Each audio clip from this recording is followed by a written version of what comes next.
When you get an email today, you expect a very specific, predictable format. Oh, yeah. Usually something like, hope you had a good weekend, and then boom, right to Well, the point. right. It's brief, it's clean, you break the ice, and you move on to the business at hand. It's efficient. Yeah, very. So, welcome to Reformed Thinking.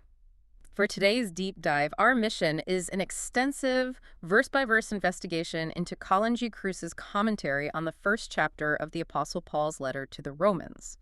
We are going to look really closely at verses 1 through 32 today. And, imagine opening a letter from a complete stranger, someone you have never met in your entire life. Right. And instead of a polite, hope you are well, the sender hits you with this meticulously structured, world-altering theological thesis before they even finish saying hello. Yeah, that's what you're looking at today with Paul. He just completely upends the normal greeting process. It's intense. It is. It's a striking departure from the norm of the ancient world. So, to set the stage here, we have to look at the historical context. Okay, lay it out for us. Well, Paul is writing to a Roman church he did not plant. He's writing to a congregation full of people he has never met, and they're situated right in the capital of the known world. The absolute center of the empire. Yeah. So he has a massive task ahead of him. He has to establish his credentials with strangers, explain the divine message he carries, and lay out this absolutely uncompromising critique of human rebellion. And the standard format back then was a lot simpler, wasn't it? Oh, much simpler. The standard format of a Greek letter at that time, which we know from like thousands of papyri recovered in Egypt, was very brief. Just A to B greetings. Yeah, pretty much. Yeah. Paul takes that standard Greek form, which makes sense since he was writing to a largely Gentile audience, but he expands it drastically. He really stretches it out. He does. He uses direct second-person address to create a sense of intimacy, but he balances that by immediately asserting his official status. He needs to secure a good hearing. And while this text is millennia old, it addresses universal questions that you ask yourself today. Oh, definitely. Like, how do we actually know God? Why is the world so broken? How does faith operate in real life? These are not dusty, ancient questions. No, they're the questions of the human heart. So let's look at how Paul introduces himself right out of the gate. Let's do it. He uses his Roman name, Paul, rather than his Jewish name, Saul. Which is an interesting choice. The commentary points out that this was a really common practice for Jews in that era to have a Gentile name. It likely facilitated his travels around the Mediterranean. Right, it made doing business easier. But then he immediately calls himself a slave of Christ Jesus. Yeah. That is a heavy term to drop in the very first sentence. An incredibly heavy term, and it carries dual connotations that we really need to unpack here. Okay, what's the first one? On one hand, for the first century Roman audience, a slave was someone who belonged entirely to another person. Absolute obedience could be expected. Because Roman society was basically built on the backs of slaves. Yeah, and Paul is completely comfortable with that application. He believed he belonged to Christ and owed him full obedience. But there's another angle too, right? Right. There is a massive Old Testament background here, particularly in the Septuagint. That's the Greek translation of the Old Testament, for those listening. Yes. In the Septuagint, the title Slave of the Lord or Servant of the Lord is used for these towering, legendary figures. Like who? Like Moses, Joshua, and Jonah. Shadrach, Meshach, and Abednego are called slaves of God. Wow, okay. So when Paul uses this term, he is claiming a title of exceptionally high status. He is aligning his calling with the great prophets and leaders of Israel's history. Though the commentary notes the humility aspect is still there, right? Yeah, the connotations of humility and devotion are always primary, but it's a strong claim. I think about that in terms of a modern applicant writing a 3-page cover letter for a job where no one knows them. That's a great way to picture it. Like, if you are applying for a position at a company where you have 0 internal connections, you have to prove your orthodoxy and your qualifications right out of the gate. You can't just send a sticky note that says, hire me. Right. You have to show your work. So, do you think the Romans viewed this massive, theologically dense opening as, like, overkill? Or was this recognized as a masterclass in establishing authority? I suspect the astute listeners in that Roman congregation recognized it as a masterclass. Really? Yeah, they would sense from his expansion of the standard greeting that he was going to great lengths to introduce himself properly. Makes sense. He goes on to say he was called to be an apostle and set apart for the gospel of God. That phrase, set apart, is fascinating to me. It is. Often, the root word means separating people from contact with others. Right. How Paul operated when he was a Pharisee. Separating himself from anything unclean. Right. He was a Pharisee of Pharisees, meaning separated one. But here, it means being set apart for a specific divine purpose. Linking back to the road to Damascus, I assume. Yes, his experience on the Damascus Road and his conviction, which he mentions in his letter to the Galatians, that God set him apart before he was even born. So he is telling the Romans that his apostleship rests entirely upon grace and a direct revelation. No human mediation involved whatsoever. He also mentions that this gospel was promised beforehand through his prophets in the Holy Scriptures. Anchoring it in the past. Yeah, he's anchoring this new message in ancient promises. He does not want them to think he just invented a new religion yesterday. Which would have been a huge red flag in ancient Rome. They loved old things and hated novelty. That's a great point. And then we hit what the text identifies as early Christian creedal material. Yes, verses 3 and 4. Paul describes Jesus as a descendant of David regarding his earthly life, and appointed the Son of God in divine strength by his resurrection from the dead. Kruse brings up several arguments for why this is considered a pre-existing creed that Paul is just quoting here. Let's go over those because the arguments are quite compelling. First, you have the beautiful parallelism of the two well-balanced phrases. Who is a descendant of David and who was appointed the Son of God. Yeah, that is very typical of early creedal formulas. They were meant to be memorized and recited by congregations, so they had a certain rhythm. What's the second argument? Second, references to Jesus's Davidic ancestry are actually very rare in Paul's writings. Oh, really? Yeah, the only other explicit mention is in another creedal statement in 2 Timothy. Interesting. And there's a third point about the vocabulary, right? Right. Third, the specific use of the terms flesh and spirit in these verses is somewhat uncharacteristic for Paul, suggesting he is drawing on traditional material. He's using someone else's phrasing. Exactly. Well, I should say that's highly likely. And perhaps most notably, if this were Paul's own spontaneous summary of the gospel, it is striking that he leaves out any reference to the crucifixion. Which is usually absolutely central to his preaching. Yes. By quoting this accepted early creed, Paul is showing his Roman audience that his convictions are completely orthodox. He is building a bridge of shared belief before he even starts his main argument. Building rapport, basically. So let's look at the specific phrase, appointed the Son of God. That wording has caused a lot of theological debate over the centuries. Oh, a massive amount of debate. Some translations use declared to be the Son of God to avoid any hint of adoptionism. And adoptionism, just for clarity, is the idea that Jesus was just a normal human who became divine at the resurrection. Right, which we reject, but the commentary argues that appointed is actually the better translation of the Greek, right? That is correct. The Greek verb used there never means to declare anywhere else in the New Testament. What does it usually mean? It means to determine, to decree, or to appoint.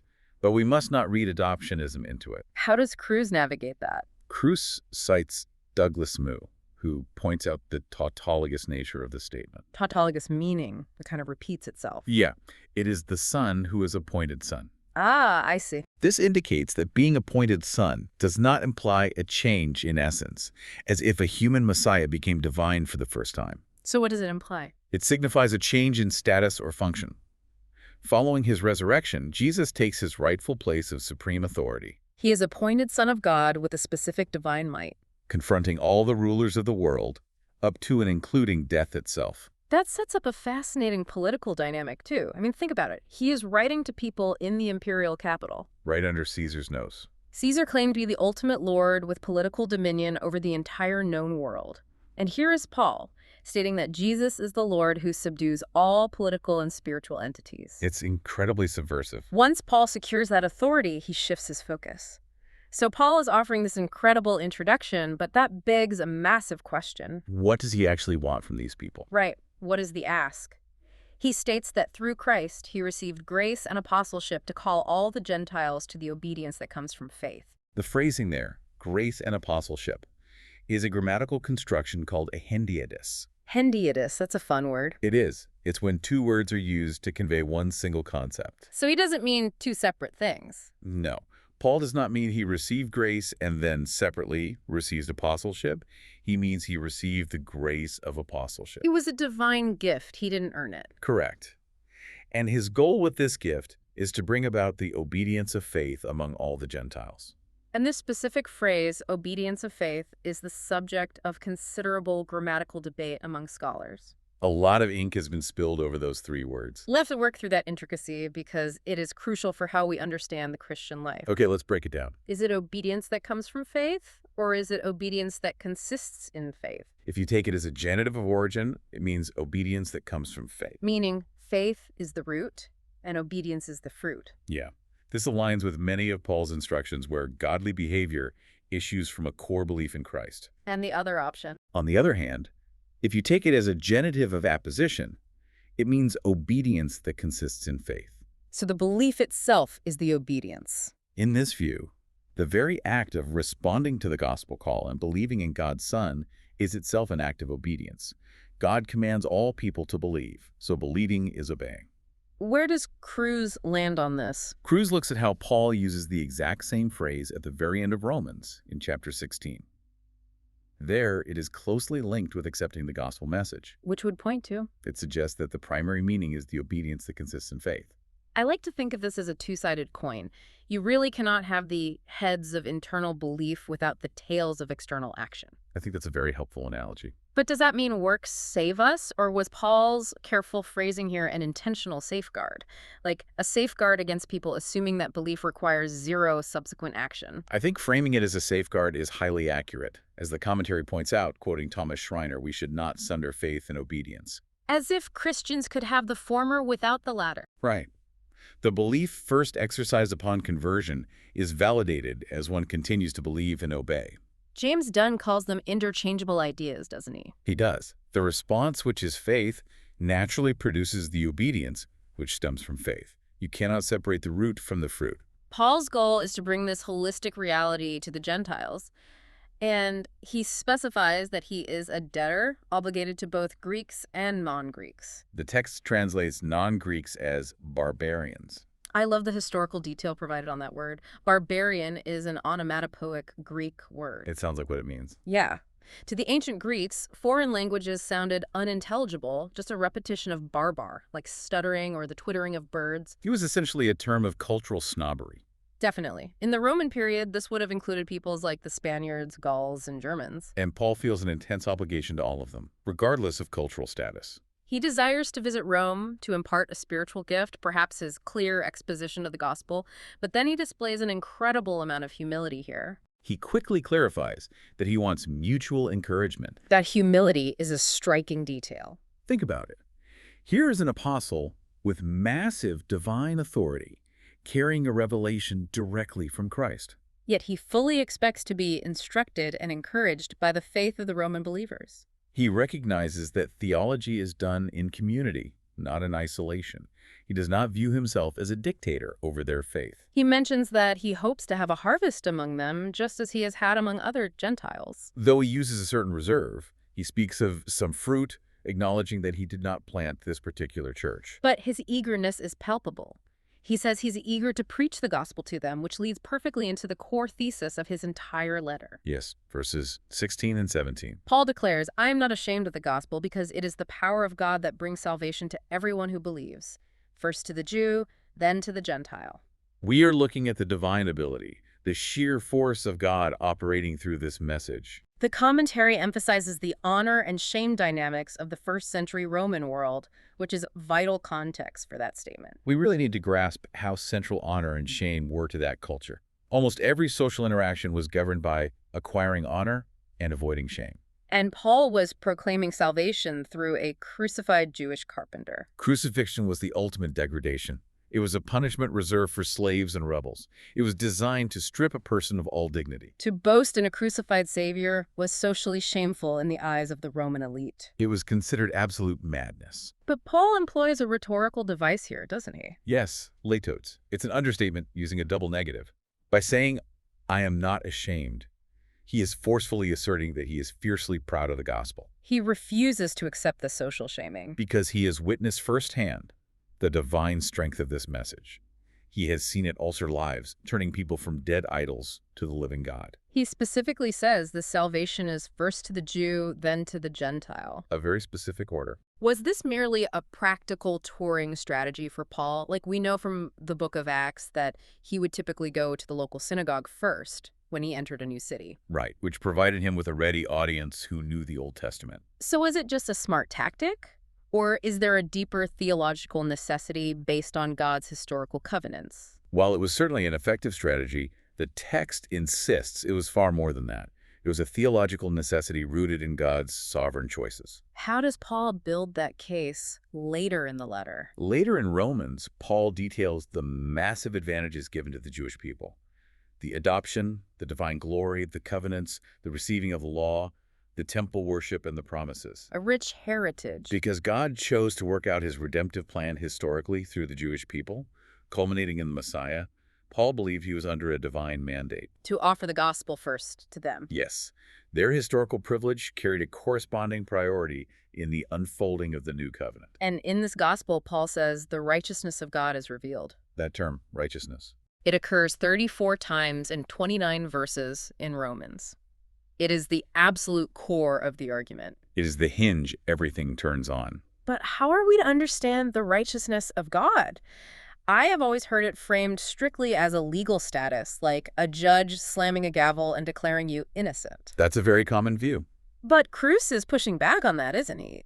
It seems like he is arguing it is much more active than just a courtroom declaration. It is a complex theological term, and scholars have debated it for centuries. The commentary actually identifies 5 different aspects of God's righteousness found in Romans. 5. Okay, let's hear them. First, there is distributive justice, where God judges humanity fairly. Makes sense. Second, covenant faithfulness, where God keeps his promises to Israel. Okay, Third, saving action, where God provides redemption through Christ. got it. Fourth, the gift of justification, where a right status is bestowed upon believers. And fifth, the gift leading to a righteous life. So it's a very multifaceted word. Extremely. Some scholars argue that in verse 17, it strictly means the status given to believers. Others argue it means God's own attribute of uprightness. Where does Kruse land after evaluating all that evidence? He looks closely at the Old Testament background, especially in Isaiah and the Psalms, and concludes that a combined approach is best. So a mix of the aspects. Right. He lands on the view that the righteousness of God here is his saving action, whereby he brings people into a right relationship with himself. Is God taking the initiative to rescue and restore? It is highly active. Yes, very active. He then quotes the prophet Habakkuk, chapter 2, verse 4, "The righteous will live by faith." Such an important Old Testament quote. There is a fascinating divergence in the ancient texts regarding this quote, though. The Hebrew Masoretic text, the Greek Septuagint, and Paul's own quotation all differ slightly. Which gives us a great window into how Paul interpreted Scripture. Break down the differences for us. Okay, so the textual history is illuminating. In the Hebrew text, the phrase reads, "The righteous will live by his faithfulness." Pointing to the human steadfastness. Right. Now, in the Greek Septuagint, it reads, "The righteous shall live by my faithfulness," pointing to God's steadfastness. Interesting. And what does Paul do? Paul, in Romans and Galatians, drops both pronouns. He simply says, "The righteous will live by faith." Why does the commentary think he did that? The text looks at how Paul uses this exact same quote in Galatians to prove that justification is not a reward for observing the law, but a declaration by God in favor of those who have faith. So Paul modifies the text slightly to function as a definitive proof text for justification by faith alone. Yes, And he says this happens from faith to faith. that phrase trips a lot of people up. It does. Some interpret that to mean from God's faithfulness to human faith. But leaning on linguistic scholars, this is identified as a Greek idiom of growth. Precisely. When you look at the formula from A to A in ancient Greek literature, the A always denotes the same thing. Give us some examples. From town to town, from strength to strength. It implies progression or movement. So it can't mean two different types of faith.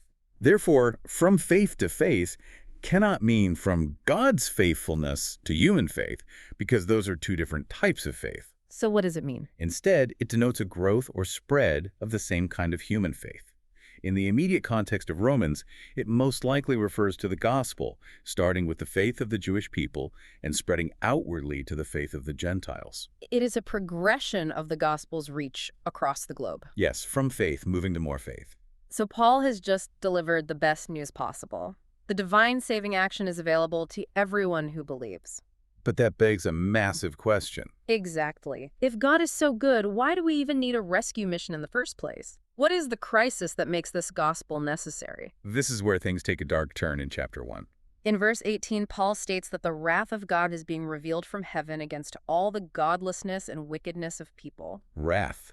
That's a word that makes modern readers uncomfortable. The word wrath can conjure up images of a deity losing his temper, right? Like throwing lightning bolts in a fit of rage because someone broke a minor rule. We have to be very careful to define God's wrath biblically. The commentary pushes back hard against the older, more liberal view popularized by C.H. Dodd. What was Dodd's view? He reduced God's wrath to just an inevitable impersonal process of cause and effect in a moral universe. Yeah. Like gravity. That's a cold system. Right. Kruse rejects that, but he also clarifies that it is not arbitrary human rage or a loss of temper either. So what is it? Rather, it is God's personal, measured indignation and his inflexible resistance to evil. It is the necessary reaction of a perfectly holy God to the violation of his creation and his character. Paul notes that this wrath is being revealed from heaven. Which might be an allusion to the Sodom tradition where judgment rained down from the sky, signaling a clear divine origin. And what attracts this wrath? Paul says people suppress the truth by their wickedness. They hold it down. I think about holding an inflated beach ball underwater. You know, if you try that in a pool, it takes constant, exhausting effort. And you look ridiculous doing it. Right. The moment your concentration slips, the ball bursts to the surface.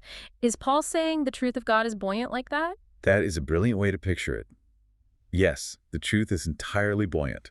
And to build on your analogy, humanity is in the pool, exhausting itself trying to hold the ball down. Because letting it surface has consequences. Because letting it surface means acknowledging the Creator. Acknowledging the Creator would require a change in behavior, a submission of the will. So humanity just pushes the truth down. And within Paul's theological framework, true atheism does not actually exist. That's a bold claim. Paul argues that what may be known about God is plain to them because God has made it plain. He says that since the creation of the world, God's invisible qualities, his eternal strength, the divine nature, have been clearly seen. Being understood from what has been made. Yeah. This brings up the concept of natural theology. Now, it is crucial to understand that Paul is not suggesting people sit down, look at a tree, and use sophisticated rational deduction to arrive at a systematic theology of the Creator. Right, it's not a philosophy seminar. It is not an academic apologetic argument where someone works out a mathematical proof for God. Right. Scholars like Francis Young describe it as an unthematic awareness. Unthematic awareness, what does that look like? It is a passive, spontaneous mental activity. Just as you intuitively recognize danger when you are thrown into a cage with a lion without having to calculate the physics of the lion's jaw or the velocity it would strike. You just know you're in trouble. Right. A human being thrown into the created cosmos has an intuitive, inescapable awareness of the Creator's existence and might.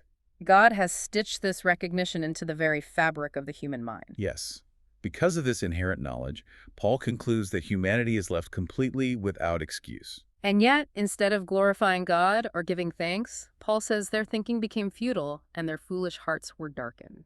They exchanged the glory of the immortal God for images made to look like mortal human beings, birds, animals, and reptiles. There is a staggering, tragic irony here. It is a total inversion of the Genesis creation account. How so? Well, in Genesis, humans are the pinnacle of creation, made in the very image of the immortal God, designed to reflect his glory and govern the animals. But here, humanity willingly trades that supreme glory to bow down and worship wood and stone carved into the shapes of the very animals they were supposed to oversee. It is an intellectual and spiritual collapse. Paul notes that they claimed to be wise, but they became fools. The ancient Jewish writers mocked this a lot, didn't they? Oh, heavily. Like the author of the Wisdom of Solomon, they pointed out the sheer idiocy of praying to a dead piece of wood for life or asking a motionless statue for safe travel. By suppressing the truth of the Creator, humanity fractures its own mind. Absolutely. Because humanity actively suppresses this truth and trades the Creator for the creation, God's wrath is poured out in a specific, chilling manner. The handing over. Yes. 3 times in this section, in verses 24, 26, and 28, Paul uses a terrifying phrase. He says, God gave them over. That phrase, gave them over, implies a divine consignment. It's not passive. No. It is a word used extensively in the Greek Old Testament when God hands people over to their enemies or to judgment. Some early church fathers tried to soften this, right? Yeah, by saying it just meant God passively stepped back and abandoned them. But the commentary argues that it involves an active consignment on God's part. God hands people over to the tyranny of their own sinful desires, their shameful lusts, and eventually a completely depraved mind. It raises a difficult question, though. Does God force people to sin, or is the sin itself the punishment? I think of it like a parent teaching a rebellious teenager to drive. Boy, The teenager keeps trying to grab the steering wheel, fighting the parent for control, determined to drive off the road. sounds terrifying. For a long time, the parent fights back, keeping the car safe. But eventually, the heartbreaking consequence of the teenager's persistent rebellion is that the parent finally lets go of the wheel. And the car crashes. The resulting crash is the natural consequence of the teenager's choice, but the parent actively made the decision to stop restraining them. That's a good analogy. And to take your driving analogy a step further, Paul is saying the crash isn't an accident. It is the inevitable physics of taking your hands off the moral steering wheel. The judgment of God here is allowing humanity to experience the full, devastating trajectory of its own rebellion. They refuse to acknowledge God, so God consigned them to a mind that is untrustworthy, a mind that cannot properly evaluate moral decisions. The first manifestation of this consignment that Paul addresses is a descent into sexual degradation. Yeah. He says they exchanged the truth about God for a lie, and as a result, God handed them over to degrading their bodies with one another. This leads right into verses 26 and 27. And as we move into verses 26 and 27, we are obviously hitting text that generates a lot of modern cultural discussion. Definitely. So I want to state clearly to you, the listener, that our goal today is not to take a political stance or endorse a specific side of that modern debate. Right. Neither of us is taking a side here. We are acting as a mirror for the commentary, simply to understand how Colin G. Kruse parses Paul's first-century Greek context in this specific passage. We are just conveying the ideas found in the source material. And looking at the linguistic analysis, the text goes into the historical context of Paul's statements. Paul writes that even their women exchanged natural relations for unnatural ones, and in the same way, the men also abandoned natural relations with women and were inflamed with lust for one another. The commentary notes that the Greek word used here for nature is physis. So to understand what Paul meant by contrary to nature, or paraphysin, the author examines how this term was used by ancient writers. Writers like Plato, Philo, and Josephus. So what does the historical record show about the cultural usage of the term physis? The author finds that these writers consistently used physis to describe the natural created order of the world. For instance, Plato condemned pederasty and marriage between men as contrary to nature. And Philo? Philo combined the Greek notion of things contrary to nature with a Jewish idea of things contrary to the law, regarding such aberrations as violations of the law of nature. And Josephus? Josephus described the union of a man and a wife as according to nature, while describing sodomy as unnatural. The text reports that Paul's usage aligns with this broader cultural and religious understanding of the era. Yes. The commentary also addresses debates regarding the specific types of practices Paul might have had in mind. Because some people argue he was only talking about specific abuses, right? Yes. The author evaluates arguments that Paul might have only been condemning specific cultural practices of the time, such as pederasty, the exploitation of boys by adult men, or heterosexual individuals acting against their own personal orientations. What conclusion does the source material draw? Based on the text, the conclusion drawn is that Paul's condemnation was broad and rooted in the Genesis creation model. The specific phrasing Paul uses, referring to males with males, and the mutual nature of the error, argues for an assessment of adult mutuality, rather than being limited to pederasty or specific exploitative practices. The text states they received in themselves the due penalty for their error, which the author interprets as the baleful effects of being handed over to the tyranny of those practices. After addressing that, Paul broadens his critique significantly. He opens it up to a huge list. In verse 28, he says that because they did not think it worthwhile to retain the knowledge of God, God gave them over to a depraved mind to do what ought not to be done. And then he lists a comprehensive, devastating catalog of 21 vices. 21. He says they are filled with every kind of wickedness, evil, greed, and depravity. They are full of envy, murder, strife, deceit, and malice. It is an exhaustive list. The commentary breaks down some of the specific terms to show how deeply this rot goes. Like the difference between gossips and slanderers. Yeah. In an oral culture where reputation was everything and you could not just issue a press release to clear your name, gossip was lethal, Gossips are those who secretly whisper their misrepresentations into a listener's ear. which Cranfield notes is the more vicious kind because the victim has virtually no defense against it. Slanderers, on the other hand, proclaim their calumnies openly. Paul also lists God-haters, a term that denotes active enmity toward the divine, He lists the insolent, too. which refers to people who rely on their wealth, status, or strength to treat their fellow humans with contemptuous arrogance. In the Roman patronage system, the rich often treated the poor with brutal insolence, thereby affronting the majesty of God who created all people. One inclusion in that list that always catches modern readers off guard is disobeying parents. Yeah, it seems out of place to us today. Paul places it right alongside murder, malice, and inventing ways of doing evil. To us today, a disobedient child might just seem like a normal phase of growing up, maybe a teenager slamming a door. But in the ancient world, this was viewed with absolute dread. We have to view that through the lens of ancient Roman and Jewish law. In Deuteronomy, a persistently rebellious and disobedient child could face capital punishment. While there is no evidence this was widely enforced in the first century, the principle of absolute honor and respect for parents was bedrock to society. Roman law was even more severe. Fathers held the ultimate authority, the patria potestas, which included the right to execute a recalcitrant child. Filial rebellion was seen as a threat to the entire social fabric. If the basic unit of the family broke down through disobedience, the whole civilization was at risk of collapsing, so Paul includes it as a primary symptom of a depraved mind. Paul finishes the list with 4 rhyming words in the Greek that all begin with an alpha privative. That is a negative prefix, like how we put a in front of theist to mean without God. Paul says they have no understanding, no fidelity, no love, no mercy. One translation captures it brutally.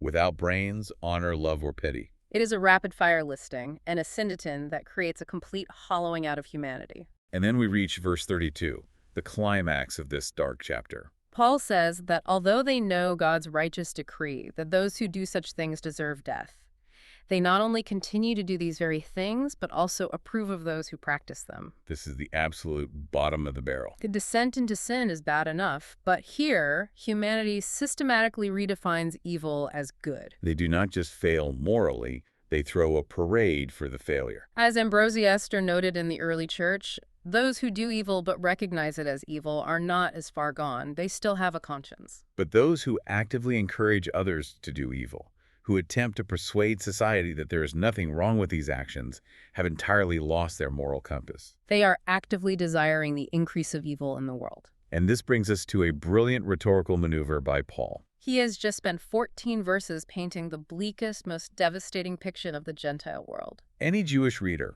or any highly moralistic Gentile reader, would be nodding along vigorously. You can almost hear them saying, yes, Paul, you are absolutely right. Those pagans out there are terrible. They are idolatrous, immoral, and deserving of judgment. Spot on. It is a brilliant rhetorical trap. A trap. He builds this massive, undeniable case against the blatant sins of the world, getting his readers to align with his righteous indignation. But he is setting them up for chapter 2. Because the moment they say, yes, those people deserve judgment, Paul is going to spin around. Right. He's going to say, you therefore have no excuse. You who pass judgment on someone else, for whatever point you judge another, you are condemning yourself because you who judge practice the very same things. He traps the moralist in their own self-righteousness. He levels the playing field completely. No one gets out unscathed. We have covered an immense amount of ground today. A huge amount. We saw how Paul masterfully introduces his credentials, leaning on his calling as a slave of Christ and an apostle set apart. We unpacked his core thesis, the saving grace of the gospel, the divine strength that reveals the righteousness of God from faith to faith. And then we witnessed how he proves the absolute necessity of that grace by exposing the fatal condition of the human heart, how humanity suppresses the truth, exchanges the Creator for the creation, and is subsequently handed over to a depraved mind.